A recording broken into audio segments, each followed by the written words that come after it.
అరుణాచలంలో ఉన్నటువంటి శివలింగ స్వరూపమే కాదు. అరుణాచలంలో 3 రూపాలతో ఉంటాడు పరమేశ్వరుడు.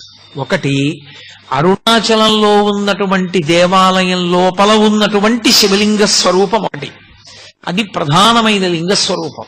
2, అరుణాచలం కొండంతా కలిపి శివస్వరూపం, అది అగ్నిస్వరూపం. అందుకే కృతయుగంలో అది అగ్నిస్వరూపంగా ఒక పెద్ద జ్యోతిష్గా వెలుగుతుండేదిట. అదే త్రేతాయుగం దగ్గరికి వచ్చేటప్పటికీ మణులతో కూడినటువంటి శివలింగమైంది. అదే ద్వాపర యుగంలోకి వచ్చేటప్పటికి పెద్ద స్వర్ణలింగమైంది.